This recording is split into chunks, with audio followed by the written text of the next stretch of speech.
Vamos lá. E vamos lá, hoje a gente vai conversar sobre vinhos brasileiros, né, Diane? Assim, então,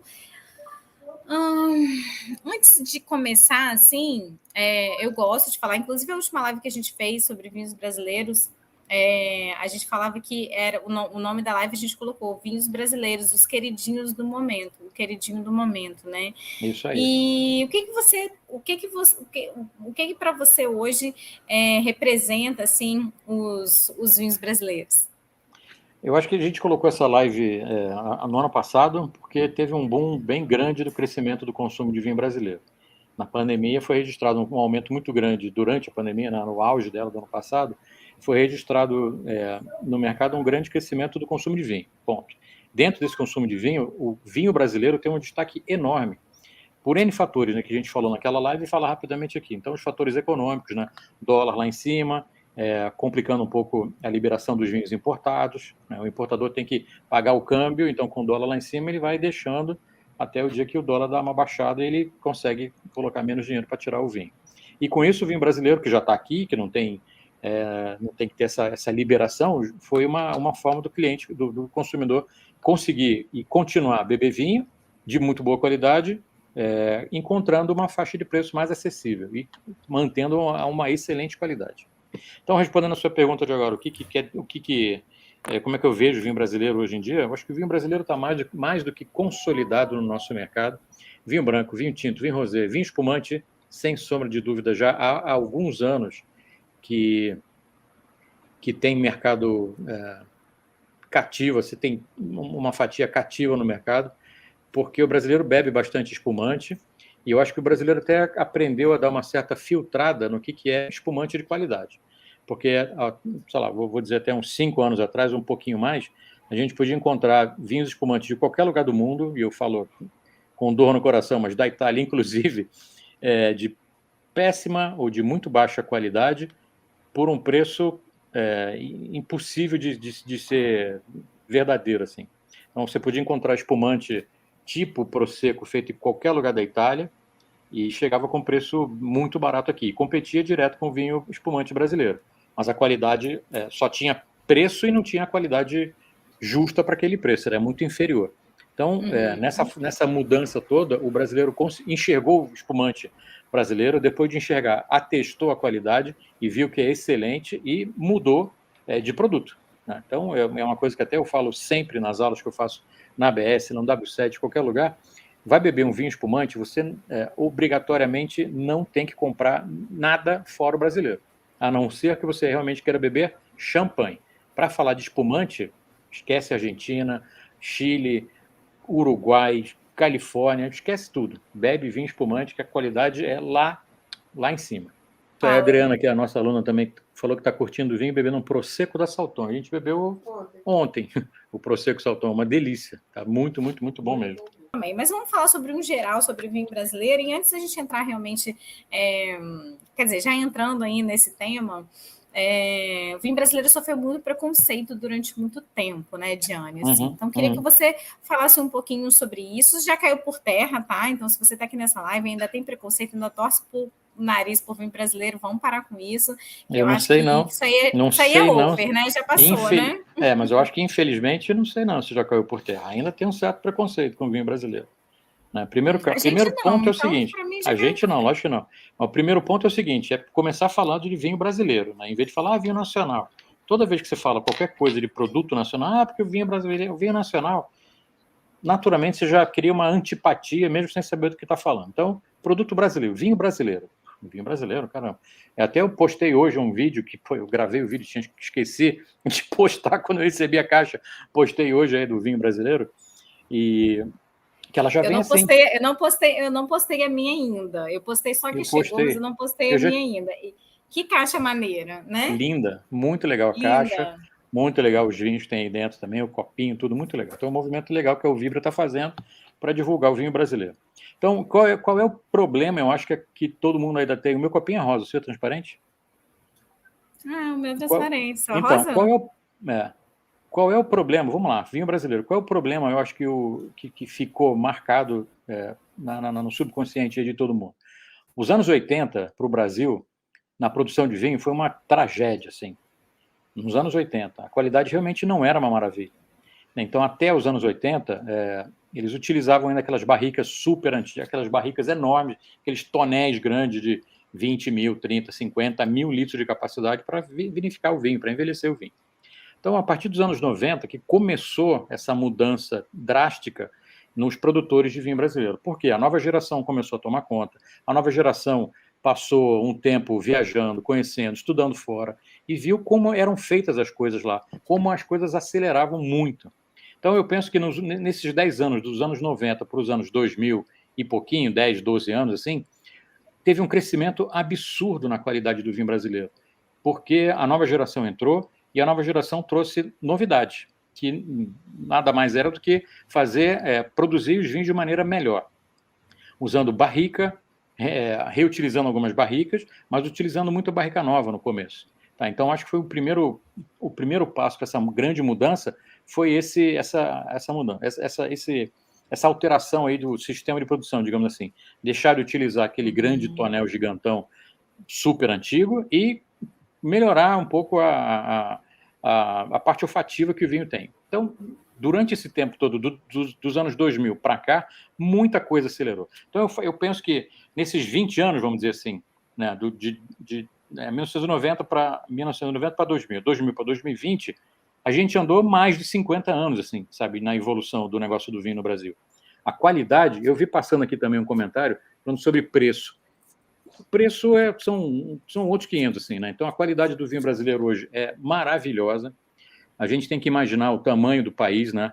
A parte vinícola do país. Eu me lembro muito bem, e falo sempre isso quando a gente fala de vinho brasileiro, só a campanha gaúcha, no lançamento que eles fizeram da IP, da indicação de procedência, só na campanha gaúcha, que vocês têm mais ou menos uma ideia de onde é, lá no sul, lá no Rio Grande do Sul, na fronteira com o Uruguai, só ali dentro, a indicação de procedência tem o tamanho inteiro de Portugal. Tá? Portugal inteiro cabe naquela área ali onde tem a indicação de procedência campanha gaúcha, e imagina todas as possibilidades que tem de tipos de uva que são utilizadas, de estilos de vinhos que vão ser feitos diferentes. Então, só naquela área. Fora o que está acontecendo em outros lugares, né? No Rio de Janeiro, em Minas, que hoje já é um grande polo produtor de vinho também de muito boa qualidade, aqui em São Paulo, com, sei lá, 2 ou 3 vinícolas aí de qualidade lá em cima, muito caro, de vinhos muito mais caros. Então, o Brasil tem tudo para produzir branco, tinto e rosé cada vez melhor. Acredito que hoje já são muito bons, gosto muito dos vinhos brasileiros e tenho certeza que vão aparecer mais coisas daí para frente. Com certeza. Alguém fez uma pergunta aqui. O Pedro falou: os nossos espumantes são um dos melhores do mundo? A gente tem tudo para fazer um dos melhores espumantes do mundo. A gente já faz. Tá? Então, quando fala de espumante, a gente produz os 2 métodos, digamos assim, em grande quantidade e em grande qualidade. Todos os espumantes produzidos com o método Charmat, esse Prosecco que eu bebi ontem, por exemplo, o Prosecco da Salton, que a Adriana está bebendo, é método Charmat e é super agradável, uma delícia de beber. E todas as vinícolas praticamente produzem o espumante com o método tradicional, digamos assim, que seja a fermentação que acontece dentro da própria garrafa, onde a gente tem uma qualidade diferente, né? Uma qualidade um pouco superior. As uvas utilizadas são diferentes, o estilo do espumante é diferente também. Então, certeza que a gente tem um espumante de nível internacional. Outro dia, conversando com um aluno, o Ian, ele me perguntou, mas o vinho brasileiro, por que lá fora a gente não, sei lá, será que o vinho brasileiro já está lá fora, não está lá fora, como é que é? E aí são maneiras diferentes de ver, assim, porque o espumante brasileiro tem potencial, tem qualidade para estar em qualquer lugar do mundo, né? Em função do preço também, que o preço de exportação provavelmente é aquele precinho bem baixinho, para que o importador lá possa trabalhar bem. Agora, falta um pouco, eu acho que de união, polêmica, vamos gerar polêmica aqui, falta, eu acho que um pouco da união dos produtores para o bem comum, assim, que é falar sobre o vinho do Brasil, sabe? Que vai ter um espaço melhor para poder divulgar e fazer o vinho brasileiro chegar nos 4 cantos do mundo. Uhum. E eu acho que ainda tem esse trabalho que é um trabalho que está sendo feito agora, né? Isso aqui é totalmente uma prova disso, que é de, antes de olhar para fora, também olhar para dentro, né? Assim, fazer com que o brasileiro beba vinho brasileiro, né? Assim, então, acho que a gente já cresceu bastante, já evoluiu muito, a gente vê as pessoas realmente hoje consumindo vinho brasileiro, mas é aquilo que você falou, ainda não caiu por terra 100% isso, a gente ainda ouve aí algumas coisas, alguns mitos, inclusive um dos mitos eu gostaria que você comentasse, que é sobre isso, vinho brasileiro é caro, não vale a pena, vinho brasileiro é caro. Então, assim, o que você pensa a respeito disso? Tem muita coisa para responder, assim, mas vinho brasileiro de muito boa qualidade tem preço compatível, sabe? Então, se a gente quer mágica no mundo do vinho, infelizmente não acontece. Para falar de preço e para falar de qualidade, precisa fazer um comparativo com Chile e Argentina. Então, a gente consegue encontrar vinho chileno e argentino muito barato no nosso mercado, mas muito barato. Estou dizendo, sei lá, por volta dos 20 e poucos reais. É possível encontrar. Agora, e a qualidade que tem lá dentro? Né? Então, ninguém faz mágica nesse negócio do mundo do vinho. Né? Então, não vamos imaginar que um vinho que chega aqui, que você vai comprar na prateleira R$15 numa promoção, sei lá, seja um vinho chileno que seja feito daquela maneira maravilhosa e que tenha envelhecimento em barrica, esquece. Tá? Para tudo que você coloca no vinho para ele ficar cada vez mais interessante e melhor, vem o custo agregado, vem o preço agregado aí. Para o vinho brasileiro é a mesma coisa. Tá? Então, fazer um vinho aqui no Brasil, onde você tenha um envelhecimento em barrica de carvalho francês, você tem que comprar barrica de carvalho francês. No nosso mercado, uma barrica de carvalho custa R$5.000. R$5.000. Uma barrica de 225 litros, você dilui esse custo aí para 300 garrafas. Tá? Você não compra uma barrica, você vai produzir uma quantidade grande do vinho. Então, tudo custa, tudo custa. Penso que o vinho brasileiro, infelizmente, tem um preço elevado, sim, mas, volto a dizer, a qualidade é excepcional do vinho brasileiro. Tem muita coisa boa para a gente provar. A gente vai falar depois alguns nomes aqui de vinícolas, que, fugindo um pouco dos nomes que todo mundo já tem na boca, né, que talvez não sejam tão conhecidos assim, mas que têm um produto de excelente qualidade. E eu ia falar uma coisa mais, sobre que você estava falando sobre preconceito, que eu ia falar... uma coisa que precisa, que eu acho que já caiu um pouco, é tentar fazer comparativo do vinho brasileiro, sabe? Mas o vinho brasileiro nunca vai ser igual ao chileno, nunca vai ser igual ao argentino. E aí eu acho que tem que dizer, ainda bem que não vai ser, porque a gente tem o solo, a região é diferente, o solo é diferente, o que acontece ali onde a uva está plantada, que é o tal do terroir, é diferente. Então, a gente tem um estilo diferente de produção de vinho, a gente tem uma característica de solo, de clima, de microclima, onde está acontecendo tudo ali, que é diferente do que tem no Chile e tudo mais. Então, não existe essa comparação de vinho de um país com o outro. É melhor Chile ou Argentina? A Argentina faz coisas maravilhosas, o Chile faz outras coisas maravilhosas também. Tá? E acredito que o nosso vinho tem uma muito boa qualidade. Ano passado também rolou um bafafá aí com o tal do crítico lá do Patrício Tapia, falando do Descorchados 2021. Falou que o vinho brasileiro é uma vergonha, não sei o quê. Cara, a gente tem, acho que tudo tem caminho, sabe? A gente já mudou muito nos últimos 20 anos, 30, tem muito para mudar. Se a gente comparar a produção de vinho no Brasil com a produção do Chile e da Argentina, a gente está anos-luz atrás. Anos-luz atrás. E recuperar o tempo não é tão fácil assim. Ainda mais no vinho, né? Que para a gente conseguir fazer vinho bom, né, Diana? É fácil, né? Só como é que é aquela frase? Difícil é só os 300 primeiros anos. É a frase da Filipine Rothschild, que era a proprietária do Mouton Rothschild, que é falecido. Ela falou: fazer vinho é muito fácil. O difícil são os primeiros 200 anos. Depois fica tudo mais tranquilo. Então, exatamente. Vamos lá, estamos indo, vamos indo. Estamos no caminho, e eu acho assim, aí é uma opinião bem pessoal, assim, né? Eu acho que antes de falar, eu acho que a maioria dessas pessoas que pegam e falam, não bebo vinho brasileiro, não, é porque não provou, né? Assim, que não provou e tudo mais, não está realmente não se dá chance nem de provar. Fica com aquele negócio na cabeça, o vinho brasileiro é caro. É caro, é ruim, e é isso aí, assim.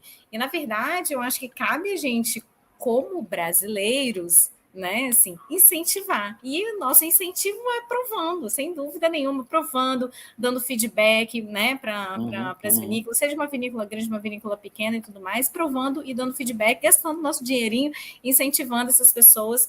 Com certeza a gente ajuda a nossa produção, né? Assim, para daqui a tá sempre evoluindo, né? Obviamente. Isso aí, concordo. Eu estava ouvindo também um pessoal conversando também sobre essa dificuldade logística também, né? O nosso Brasil é muito grande.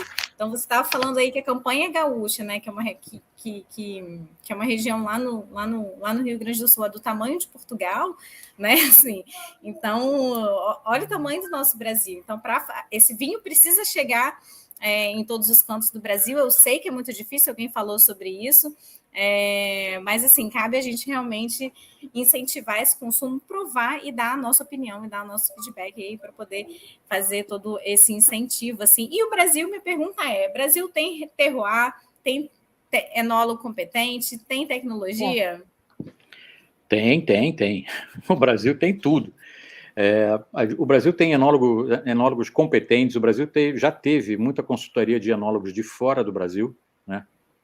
Da França, da Itália, de tudo quanto é canto, de Portugal, da Espanha. Eles veem o Brasil com muito bons olhos, só que, como eu acabei de falar, sabe, leva tempo para as coisas chegarem lá.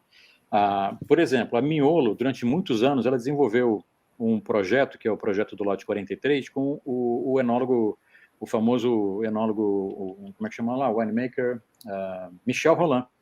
Sabe, Michel Rolland vinha para cá frequentemente provar os vinhos com o Adriano, para ver o que seria possível trabalhar com a uva Merlot, melhorando cada vez mais a qualidade da planta, que é a matéria-prima, né, a planta que vai dar o cacho, e o resultado depois é a vinificação. Então, não falta isso, sabe? Não falta a vontade de ter o melhor possível. Equipamento de primeiríssima tem tudo aqui, sabe? Se você visitar uma vinícola aqui no Rio Grande do Sul, vocês vão ver que, se você chegar de olhos fechados, parece que você está numa vinícola na Itália, na França, na Espanha. Tem tudo de ponta, de altíssima tecnologia. A mais recente tecnologia está sendo usada já aqui, sabe? Barrica francesa, barrica americana, tem de tudo. Tem planta mais antiga, tem vinhedos mais antigos, tem as uvas que combinam direito com o terreno, sabe? Uma coisa que a gente não pode deixar de falar é sobre a denominação de origem do Vale dos Vinhedos, a DOVV, sabe? Sim, foi criada, é recente, claro. que é recente, mas foi um grande barato, assim, porque é uma área geográfica delimitada que o produtor que está ali e quer colocar esse selo, vamos dizer, que o diferencia do restante dos produtores, ele precisa ter um mínimo de qualidade para poder receber esse selo. Então, a régua deu uma subida muito grande para você poder receber um selo de DOVV, Denominação de Origem Vale dos Vinhedos. Uma área geográfica limitada, o produtor que está ali tem que se encaixar no que rege a legislação de produção com aquelas uvas, com aquele rendimento por hectare, né, a quantidade mínima ou máxima de colheita de uva. Então, tudo isso vem para elevar cada vez mais a qualidade do vinho. Além da DOVV, que é a única que a gente tem, que é a única DO que a gente tem, denominação de origem, existem inúmeras indicações de procedência, que é o primeiro passo para, num futuro, se tornar uma DO. Tem muitas indicações de procedência. De vinho de altitude de Santa Catarina, do Nordeste, de tudo quanto é canto. Tem várias coisas. Então, com o passar dos anos, aí, o Brasil vai caminhando lentamente para ter denominação de origem separada. E aí vai fazer... Se a gente puder fazer quiser comparar com o Chile, com a Argentina, vai colocar no rótulo denominação de origem do Nordeste. Não deixa de ser vinho brasileiro, sabe? Se falar de um geral, você vai falar, o vinho brasileiro do Nordeste é uma coisa, o vinho brasileiro da campanha é outra coisa, o vinho brasileiro do Vale dos Vinhedos é diferente. Então, cada um é um terroir diferente que vai se mostrar de uma maneira diferente.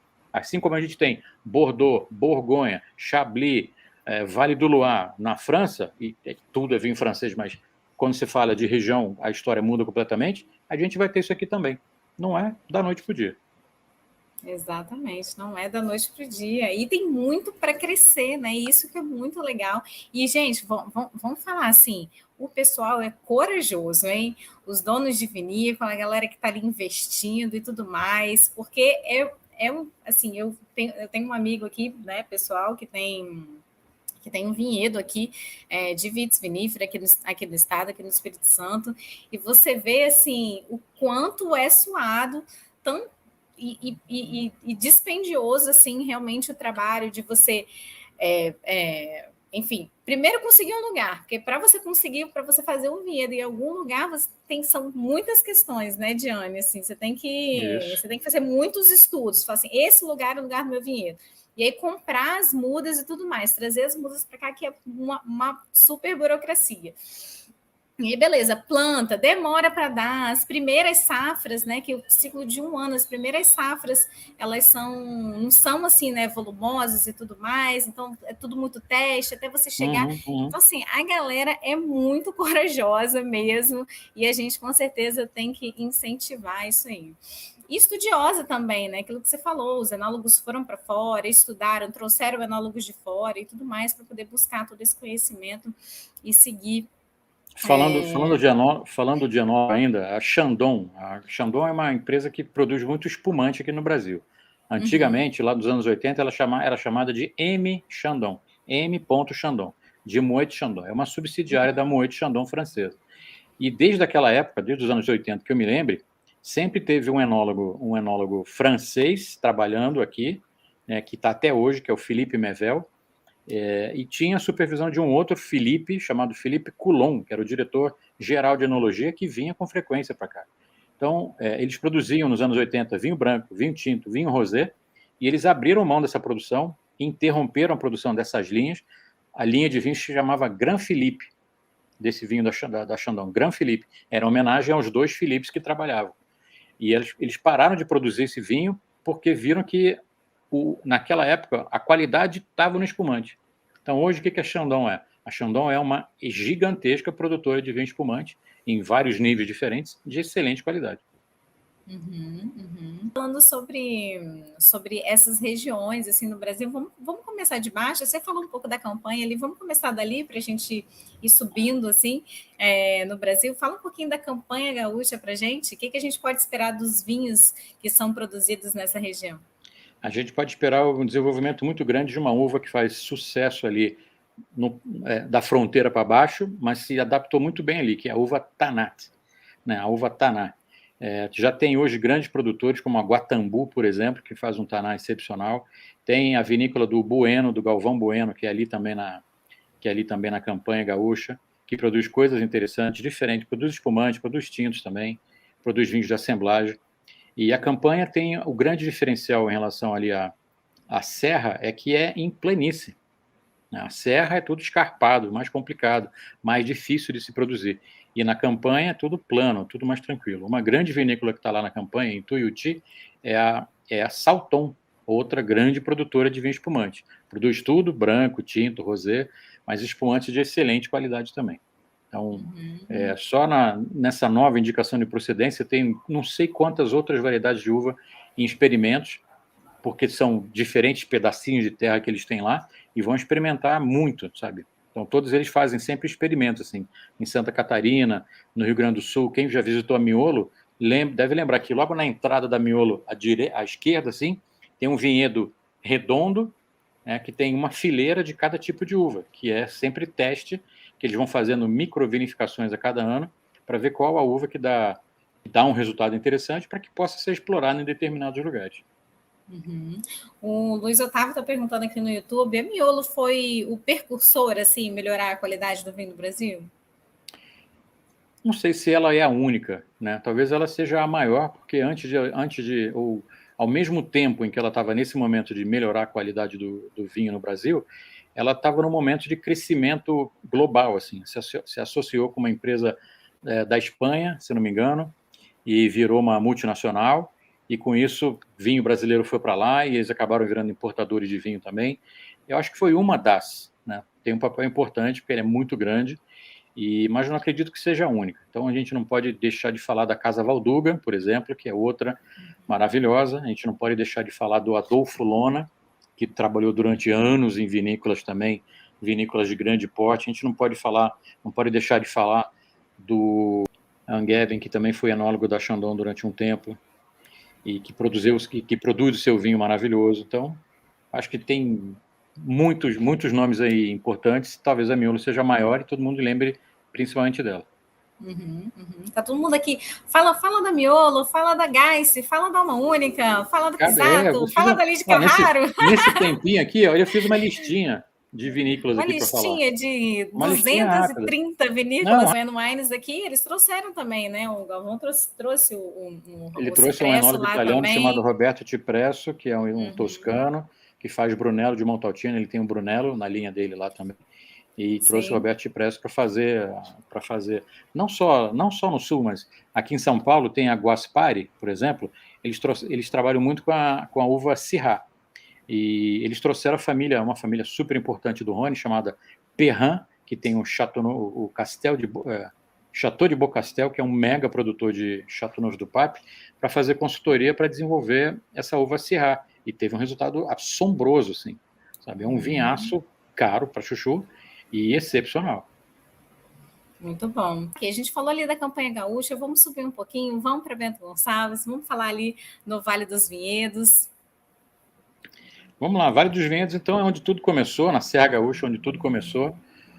Quem assistiu aquele filme Legado Italiano, passou aí um documentário, né? Legado Italiano, contando a história da chegada dos italianos ali no sul, que não tinha nenhuma estradinha. Então, eles foram chegando e abrindo o caminho e construindo do zero mesmo, desmatando ali para poder criar tudo que eles criaram.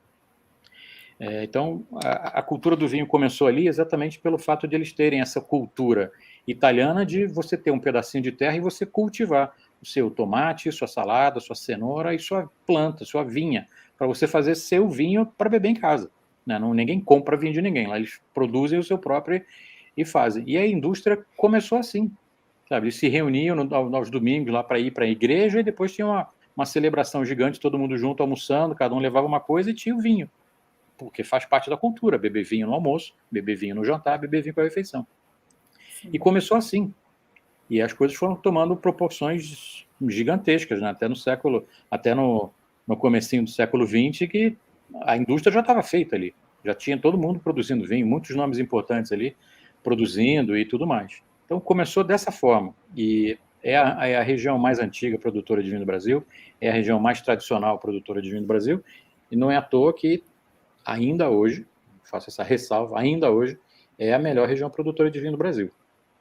Por enquanto. E quem ainda não assistiu O Legado Italiano na Netflix, corre lá assim que terminar essa live, já separa um vinho e separa um lencinho também, porque é um vinho assim que faz a gente, né, assim, dar uma choradinha, mas tenho certeza que vocês vão gostar bastante. Conta a história aí todo esse início aí dos vinhos brasileiros. É muito legal, podem assistir, super recomendamos, né, Diane?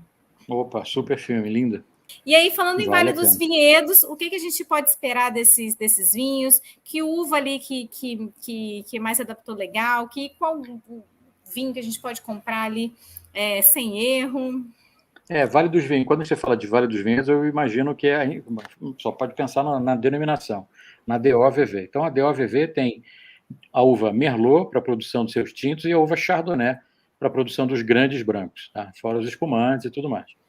Agora, falando do sul do Brasil, de modo geral, assim, a gente não pode esquecer que uma das principais uvas que foi utilizada durante muitos anos, uva tinta, é a Cabernet Franc, né, que está voltando aí, pouquinho em pouquinho, voltando a ser cada vez mais explorada para voltar a produzir os grandes vinhos. Nos anos 80, lá, tinha muito no mercado vinho branco de uva Semillon, vinho branco de uva Trebbiano, de uva Riesling. Isso foi sumindo um pouquinho dos vinhos brancos, fora a Semillon, as uvas foram utilizadas para a produção de vinhos espumantes e tudo mais. Usa-se muito o Riesling itálico, né? Existe o Riesling renano, que é aquele alemão, existe o Riesling itálico, de origem da Itália, óbvio, e muito utilizado para a produção de espumante ainda hoje. Agora, quando a gente fala dos vinhos mais importantes hoje em dia daquela região lá, Merlot, Chardonnay. Isso aí. E aí, a gente subindo um pouquinho, a gente chega ali na Serra Catarinense, né? Nos vinhos de altitude da Serra Catarinense, né? Isso aí, muda de estado. Eu não visitei tudo ainda lá, estou a fim também de fazer uma viagem para conhecer lá Santa Catarina. que são vinhos de altitude. Conheci uma, na verdade foi na inauguração de uma chamada Vila Francione, que é muito famosa ainda hoje, né? É uma das mais tradicionais daquela localidade, mas não é a única. Então tem várias ali, como a Leone di Venezia, como o D'Autore, como a Tera, né, da mesma família da Vila Francione, e que produzem vinhos de excelente qualidade. O grande barato que eles têm lá em cima é a uva branca, a uva Sauvignon Blanc. Então eles têm um grande resultado com a uva Sauvignon Blanc, dá um aroma diferente, um aroma de clima frio mesmo para Sauvignon, já que a gente está falando de altitude, e produzem de tudo. O destaque aqui, destaque eu não sei, mas um que é bastante diferente é a Leone di Venezia, que produz vinhos com uvas italianas. Então é muito, muito interessante. Então, muitos vinhos de uvas italianas, como Nebbiolo, Sangiovese, Prosecco, Glera, tem um monte de coisa legal. Eu me lembro de um espumante dele chamado Penúltimo, Sempre Ci Sarà un Altro. Quer dizer, essa é a penúltima garrafa, sempre vai ter uma outra. É muito legal. Isso é muito bom ali. Essa região também se destaca pelo seu Sauvignon Blanc, né? Assim, pelos seus vinhos rosés também. Sim, sim. Perguntando quem é que permite os selos, né, para os vinhos, como que é feito, como que é criado uma DOVV, como foi o Vale dos, como tem no Vale dos Vinhedos? O primeiro passo é você criar a indicação de procedência, entrar com o processo lá no INPI, e aí deve ter um trâmite que leva alguns anos assim, porque eu me lembro que demorou bastante a mudança de IP para DOVV, para denominação de origem, demorou alguns anos. Agora é o governo que regulamenta isso aí, tudo regulamentado pelo Ministério da Agricultura, provavelmente deve estar envolvido nisso. E eu vi um comentário aqui, já não me lembro de quem, no YouTube, falando sobre a potência brasileira no agro, né? E como é que um país potente no agronegócio assim ainda não tem os melhores vinhos do mundo. Então, de novo, questão de tempo. É questão de tempo. Com certeza, questão de tempo. Estamos trabalhando para isso, né? E aí é por isso que eu falo sempre, vou falar de novo, para a gente incentivar, para a gente consumir, porque assim a gente faz né, girar, incentiva e dá potência aí para o pessoal realmente conseguir fazer vinhos cada vez melhores. Villaggio Bassetti, tem D'Autore, Tera, Vila Francione, tem muita gente. Monte Agudo, muito bacana. Ali tem muita gente. Monte Agudo. Muita gente legal. Como é que chama? Patrícia, né? Patrícia.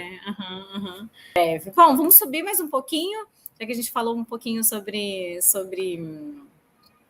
Santa Catarina. Vamos aqui para São Paulo ali, que região de São Paulo ali, e aí já engata ali em Minas também, que é tudo bem pertinho ali nessa região que produz então, vinhos. aqui a gente tem o Espírito Santo do Pinhal, onde tem a Guaspari e onde está virando um polo de vinícolas ali, né? A mais famosa delas é a Guaspari, e que eu visitei também logo no início, assim, foi um grande baque, porque é um empreendimento de grande porte, gigante porte, até diria, enorme, com muita grana, investimento gigantesco lá, e é claro que eles iam fazer um negócio de altíssimo padrão.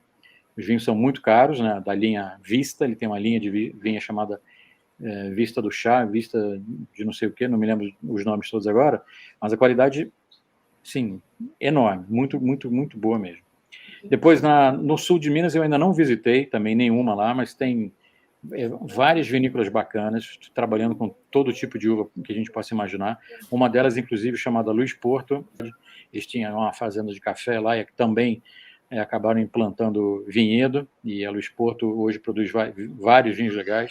Acabei de ver aqui a Casa Geraldo, já vi vários posts dele. Como eu disse, não visitei, não provei tudo dessa região ainda.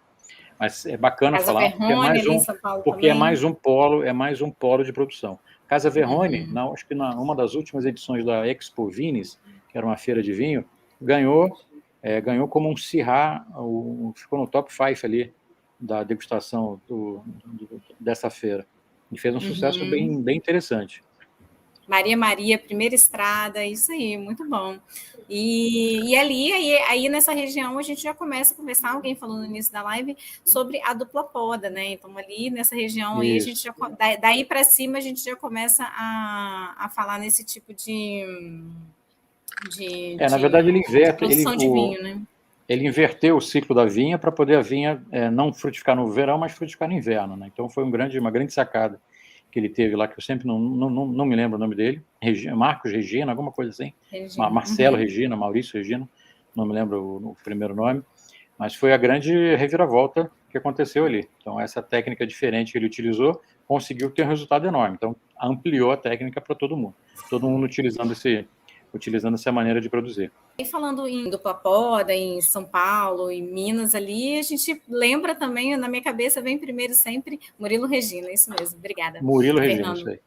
A gente lembra sempre também da Syrah, né, Johnny? E daí para cima, na verdade, né, assim... Quando a gente vai chegando mais para cima ainda, que é no caso do Nordeste, a Syrah vai tendo um papel cada vez mais importante. Por quê? Em função do clima. É a uva que melhor se adapta. Então, a gente já tem esse trabalho no Brasil assim, que não é fazer tudo, é provar tudo, testar tudo, e aquilo que dá resultado, onde você vai investir melhor. Então, no Nordeste, a uva que dá grande resultado mesmo é a uva Syrah. Tem Cabernet, tem Merlot, tem Moscatel, né, os espumantes moscatéis lá que vem do Vale de São Francisco, mas quando fala de vinho tinto, a uva Syrah tem um papel importante. Não só essa uva francesa, mas uvas portuguesas também. A gente não pode esquecer que dos anos, 2000 para cá, os portugueses investiram muito lá para desenvolver aquela área, e além dessa produção, de desenvolvimento todo de uva Syrah, Chardonnay e tudo mais, e Moscatel, algumas uvas importantes portuguesas, como Toriga Nacional, Toriga Franca, são as uvas que estão plantadas lá. Fernando está falando aqui em outras regiões, como São Bento do Sapucaí, Campos do Jordão e tudo mais. Então, eu acho que daqui a um tempo, assim, deixa eu só fazer um parênteses aqui. Quando a gente estuda Itália, e aí no curso tem isso, eu lembro que quando começa a aula da Itália, tem um slide falando assim, a Itália produz vinhos em todas as regiões. 20 regiões produtoras. Exatamente, assim, o país. O Brasil, ele está nessa expansão, né? A gente tem lá o Sul, que é muito característico e tudo mais, já tem essa tradição e tudo mais, mas você vê que essas novas cidades, ou esse pessoal aí corajoso, está realmente são brotando os vinícolas aí, aqui no Espírito Santo, na Chapada Diamantina e tudo mais, lá já tem um tempo, né, no Nordeste e tudo mais, essas vinícolas aí pipocando. Você acha que daqui a um tempo, assim, a gente vai estar num outro nível, assim, pessoal, vamos estar produzindo vinho aí por todo o Brasil, Diane? Já estamos, né? Vamos, sim. Vamos, já estamos produzindo vinho no Brasil todo, mas eu me lembrei agora daquele programa do Globo Repórter, sabe? Lembra do Globo Repórter? Sim. E eu tenho um caderno, porque eu fiquei assistindo o programa anotando um monte de coisa, que tem fora, tem Goiânia, tem vários outros lugares, fora esse eixo todo que a gente falou, que tem esses malucos maravilhosos aí que estão investindo grana, tempo, para desenvolver vinho em uma região que não tem nada a ver, que é o início, que quem sabe daqui a 20 ou 50 anos, daqui a 50 anos o Brasil vai ter 30 regiões produtoras de vinho. Eu quero saber o seguinte, a questão da lista, a gente já fez 2 lives, inclusive. Uma que a gente fala sobre X espumantes brasileiros, se eu não me engano, são 10 espumantes brasileiros. 10 espumantes, 10 vinhos tintos também. 10 vinhos tintos brasileiros que você precisa conhecer. Então, se você quer essa lista, você corre lá no nosso canal do YouTube. Para quem está aqui no YouTube, já fica aqui, já vasculha o nosso canal. Você vai achar essa live lá. No descritivo, você assiste a live, ou se você não quiser assistir, no descritivo da live tem todos os vinhos, todos os links. É só você clicar lá, tem toda a lista direitinho para você participar, para você olhar, participar e tudo mais. Johnny, sua lista de vinícolas bacanas aí, quer falar um pouquinho? Coloquei algumas, né, famosas aqui. Famosas e nem tão conhecidas assim. Alma Única é uma que é famosa, mas não sei se todo mundo já conhece, tem vinhos excepcionais, é do Vale dos Vinhedos. Tem uma vinícola pequena que é a Vanessa Medin, da Vanessa, que tem aqueles rótulos lindos. Vanessa Medin. São biodinâmicos os delas, não? São orgânicos e alguns são orgânicos. Não, são orgânicos, alguns são biodinâmicos. A família Beber tem muita coisa legal, de alguns vinhos interessantes. Lídio Carraro é uma vinícola boutique que não tem digamos assim, a filosofia purista, não tem nenhuma barrica, só faz envelhecimento em concreto, aço inox e tudo mais. Pisato, que está ali pertinho também, tem vinhos excepcionais, eu sou fã, são excepcionais os vinhos de uva Merlot. Aí a gente falou de Santa Catarina, Leone de Venezia, D'Altore, Tera, Villa Francione, Monte Agudo, depois no Nordeste, que faz parte do grupo Miolo, Terra Nova, né, com os espumantes com vinho branco, com moscatel, com muita coisa legal.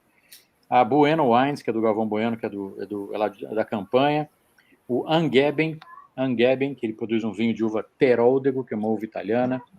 O Adolfo Lona, que recentemente lançou uma linha de vinho, ele só produzia espumante, agora produz vinho branco, vinho tinto. A Cave Gás, claro, famosa, conhecida, grande produtora de espumantes, tem muita coisa legal. Via Piana, gosto muito dos vinhos e gosto dos espumantes dele. Eles têm espumantes que têm uma autólise muito longa, né, um contato com a levedura muito grande. Aí vocês falaram da Maria, da Primeira Estrada, falei do Rio Sol também, do Nordeste. Então tem muitos nomes, né? Tem muita coisa bacana. Sabe de quem eu gosto muito também? Eu ia falar uma que eu esqueci aqui, que é Valmarino. Eu gosto Valmarino, muito que da tem o Churchill. Para quem Há uma quer vinícola que eu lembrei agora, Capuane, tem muita coisa legal. Capuane, é linda, Capuane. Tchau, Isso gente. aí. Boa noite. Tchau, gente. Até amanhã.